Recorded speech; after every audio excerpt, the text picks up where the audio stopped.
Olá, amigos. Vamos ao nosso estudo do Livro dos Espíritos. Nós vimos no estudo anterior a sorte das crianças depois da morte. Hoje nós vamos ver sexo nos espíritos. É um tema sempre com vários ângulos, vários horizontes, não é? Mas naturalmente que aqui está postado de maneira restrita, né, e limitada. Claro que a gente vai procurar ampliar um pouquinho isso aí, porque o Livro dos Espíritos é um livro básico, né? Um livro, diríamos, estrutural. Ele vai dizer tudo de uma vez só. Até porque o tempo seria responsável pela nossa maturidade, para a gente compreender melhor algumas dessas questões. Hoje nós veremos a pergunta número 200, sexo nos espíritos, pergunta número 200. Os espíritos têm sexo? Resposta: não como o entendeis, porque os sexos dependem da organização. Há entre eles amor e simpatia, mas baseados na afinidade de sentimentos. Então, a primeira coisa, a gente confunde muito o sexo, essencialmente, pela prática da sexualidade. Mas os espíritos respondem aqui a Allan Kardec o seguinte: se for referente a gênero masculino ou feminino, a manifestação de uma alma reencarnada será na masculinidade ou na feminilidade, de acordo com o que ele fala aqui de a organização fisiológica da criatura. Porém, todos os espíritos possuem, na sua intimidade, as duas polaridades, tanto que a alma reencarna tanto no sexo masculino como no feminino, o mesmo espírito, tá certo? E a resposta é muito interessante também, porque abre um campo de estudo maravilhoso. Porque os espíritos, diante da pergunta, os espíritos têm sexo? A resposta é não como o entendeis, mas significa que tem. Não da maneira como a gente entende aqui na Terra, não da maneira como a gente, na condição mais atrasada, a gente percebe o sexo. Mas se a gente fizer um exercício, a gente pode chegar na energia sexual, que transcende a questão fisiológica. Então há uma energia poderosíssima, que é a energia do sexo, né? E que à medida que a alma evolui, que o espírito progride, esta energia, né, que nós podemos chamar de sexo, ganha cada vez mais sutileza, ganha cada vez mais expressões diferenciadas. E cada vez mais sentimento passa a guiar e a estruturar a manifestação desta energia sexual. Então, sim, os espíritos possuem uma forma de sexo, agora não como a gente pode conceber, e escapa, pelo que dá para entender, que escaparia a nossa capacidade de compreensão. Vamos recordar que os espíritos estão respondendo ao Kardec sempre sobre a essência do ser, não de acordo com os graus, né? Porque se ele for falar de grau, a resposta seria muito mais ampla. Eles diriam, talvez, nas esferas espirituais mais atrasadas, cujos corpos espirituais são mais densos, haveria sim a continuidade da manifestação que nós temos na Terra. E é verdade. É só verificar o livro Nosso Lar que a gente passa a entender melhor, de André Luiz.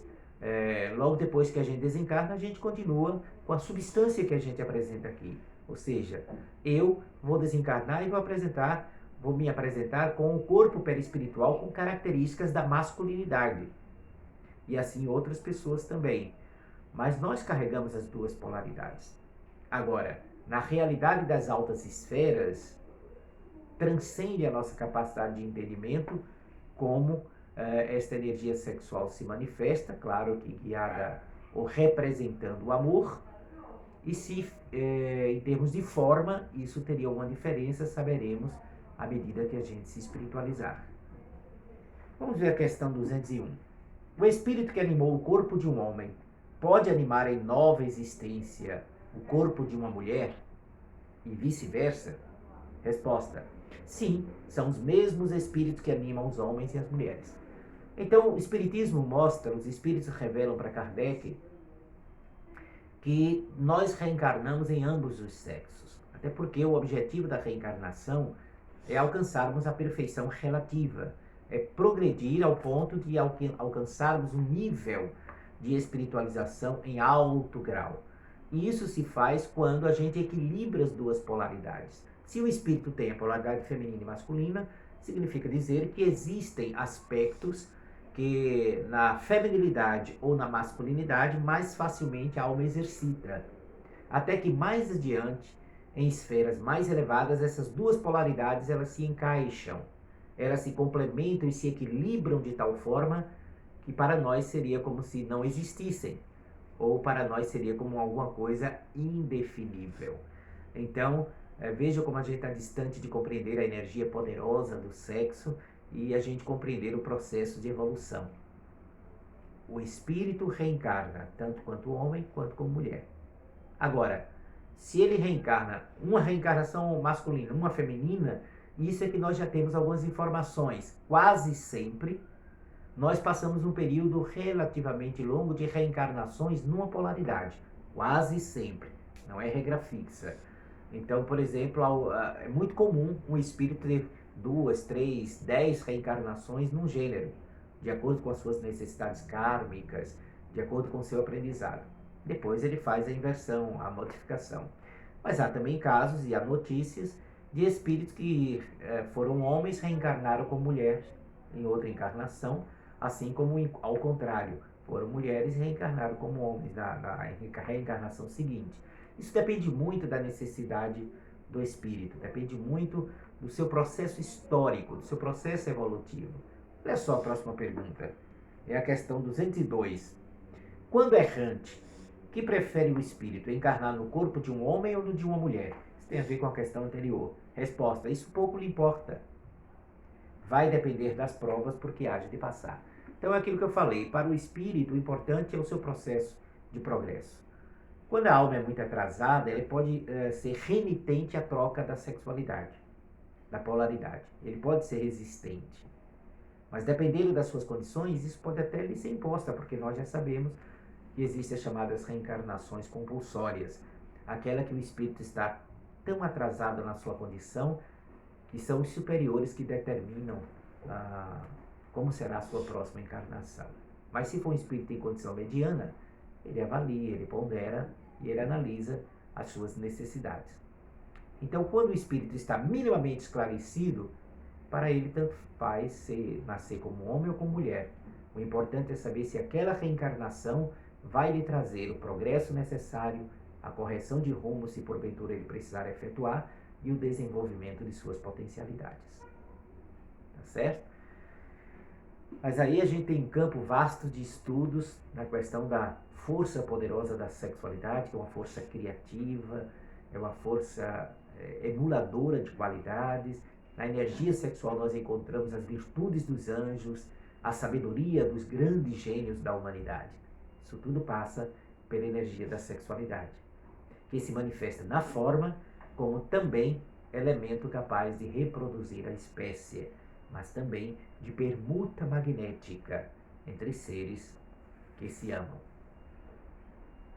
Então nós vamos ver no nosso próximo estudo parentesco, filiação. Vamos ver aqui? Vamos continuar? Vamos lá. Pergunta 203. Os pais transmitem aos filhos uma parcela de suas almas ou se limitam a lhes dar a vida animal, a qual uma nova alma vem mais tarde adicionar à vida moral?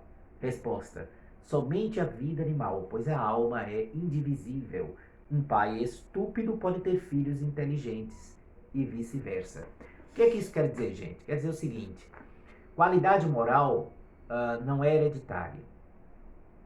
A hereditariedade está relacionada à genética, à questão fisiológica. Então, um pai comum pode ter um filho genial. Um pai virtuoso pode receber uma alma que vem do espaço cheia de defeitos, de problemas de caráter. Assim também como o contrário. Tá certo? Então, quem imprime virtudes ao espírito do filho não é a hereditariedade dos pais. Claro que os pais exercerão influência através do processo educacional.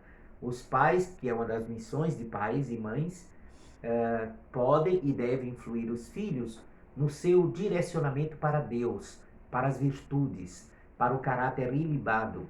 Isso sim é tarefa dos pais, que podem projetar nos filhos a consciência moral. Porém, em nos referindo a renascimento, o fato do pai ser virtuoso não vai automaticamente fazer nascer um filho virtuoso. porque a transmissão é apenas dos genes, da contribuição genética de pai e mãe, e não da contribuição moral. Essa contribuição moral será oriunda da influência da educação que os pais vão dar aos filhos.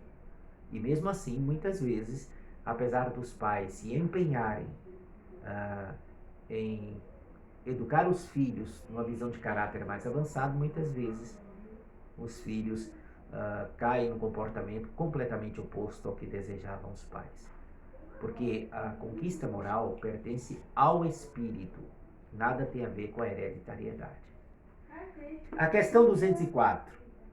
Já que tivemos muitas existências, nossa parentela se originou bem antes da nossa existência atual? Repito, pergunta 204. Já que tivemos muitas existências, nossa parentela se originou bem antes da nossa existência atual? Resposta, não pode ser de outra maneira. A sucessão das existências corporais estabelece entre os espíritos ligações que remontam a vossas existências anteriores. Daí, muitas vezes, as causas e simpatia entre vós e alguns espíritos que vos parecem estranhos. Vocês entenderam a pergunta, né? Veja só. Em O Evangelho segundo o Espiritismo, tem uma resposta que é dada o seguinte: em geral, os espíritos que reencarnam numa mesma família já são almas que se conhecem há muito tempo. Portanto, a reencarnação mostra e explica que as famílias são formadas por espíritos que já vêm progredindo juntos, que já tiveram várias reencarnações juntos. Pode ocorrer de um espírito pela primeira vez estar junto daquela família? Pode, isso acontece. É o chamado espírito estranho, aquele grupo familiar, que renasce ali por algum objetivo. Pode ser de reconciliação, quando o antigo adversário reencarna no grupo familiar para que se aprenda a perdoar, como também de acordo com a evolução que aquele grupo espiritual já adquiriu, determinados espíritos vêm e é inserido naquele grupo para aprender com ele.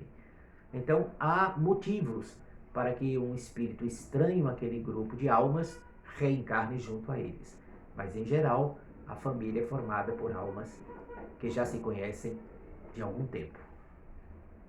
Pergunta 205. Na opinião de certas pessoas, a doutrina da reencarnação parece destruir os laços de família ao fazê-los recuar a existências anteriores.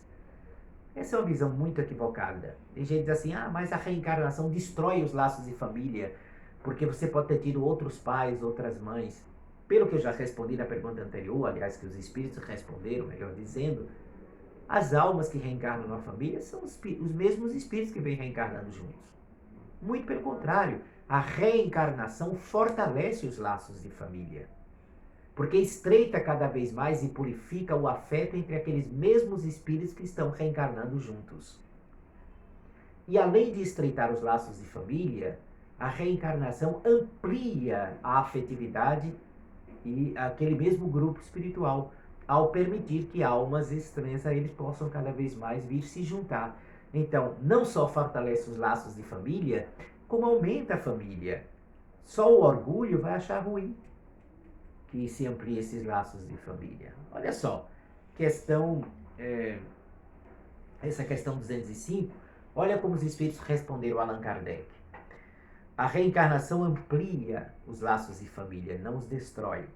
Baseando-se no parentesco em afeições anteriores, os laços que unem os membros de uma mesma família são menos precários. A doutrina da reencarnação aumenta os deveres da fraternidade, pois no vosso vizinho ou no vosso empregado pode encontrar-se um espírito que esteve ligado a vós por laços consanguíneos. Olha as possibilidades imensas que a reencarnação traz.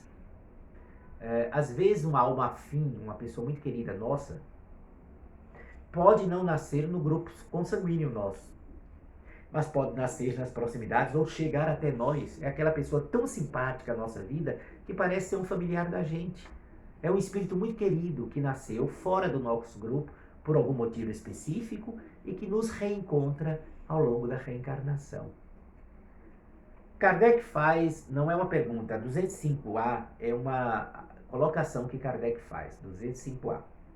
No entanto, essa doutrina diminui a importância que alguns atribuem à sua genealogia, visto que cada um pode ter tido por pai um espírito que haja pertencido a outra raça, ou que tenha vivido em condição muito diversa. Então, entenderam? Assim, aquelas pessoas que se preocupam com genealogia, árvore genealógica, de saber se teve alguém importante, né?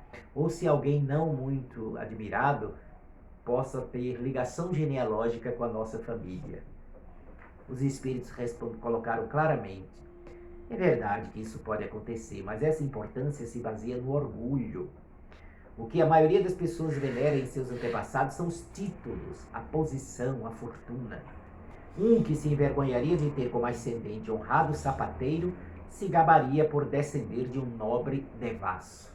Olha que coisa interessante, né? Veja o que o orgulho pode fazer com a gente. Tem gente que, quando vê a árvore genealógica, teve um ascendente, teve um parente lá no passado distante, que foi um honesto sapateiro. E aí não se dá valor. Mas quando sabe que um nobre, há séculos atrás, um nobre devasso, desonesto, foi o nosso parente, muita gente se orgulha, né, porque o cara era nobre. Então, isso é fruto da nossa deficiência espiritual, da nossa pouca evolução espiritual. Isso não é o mais importante. E a última questão, 206, desse nossa gravação. Do fato de não haver filiação entre os espíritos dos descendentes de uma mesma família, seguir-se-á que o culto dos antepassados seja uma coisa ridícula? Nós sabemos que tem, sobretudo no Oriente, o culto aos antepassados. Isso seria uma coisa ridícula, baseado nessa concepção toda da reencarnação? Resposta. Olha o que os espíritos disseram a Kardec. De modo algum, pois devemos considerar-nos felizes por pertencermos a uma família em que encarnaram espíritos elevados. Se houve espíritos elevados, nós estamos falando aqui de riqueza de título, elevado no sentido espiritual e moral. Embora os espíritos não procedam uns dos outros, nem por isso consagram menos afeição aos que lhes estão ligados pelos laços de família, pois muitas vezes eles são atraídos para tal ou qual família por razões de simpatia ou por ligações anteriores. Mas ficais certos que os espíritos de vossos ancestrais não se sentem nem um pouco honrados com o culto que lhe dedicais por orgulho. O mérito de que desfrutam só se refletirá em vós à medida que vos esforçardes por seguir os bons exemplos que vos deram. Somente então lhes é grata e até mesmo útil a lembrança que deles guardais. Então, por exemplo, vamos supor que eu descobrisse, isso não é verdadeiro, é só uma ilustração, viu, gente? Que Bezerra de Menezes foi um dos meus parentes, sei lá atrás. Claro que eu vou sentir uma satisfação, mas isso não vai alterar absolutamente nada na minha qualidade moral. Se eu tive um espírito elevado pertencente à minha família, aquilo é uma conquista dele. Se eu não me elevei, não adianta nada ter aquele parente elevado se eu continuo nas sombras. O importante é eu seguir o exemplo deles. Isso é só uma ilustração, tá certo? Então está aí o desenvolvimento da consciência de que o importante não é a descendência fisiológica. O importante é a afinidade espiritual. Se nós nos afinizamos com espíritos moralizados e nos esforçamos para os acompanhar, essa afinização já mostra que nós temos uma tendência para o bem, para o crescimento espiritual, que é o mais importante para as nossas vidas. Muita paz, queridos amigos.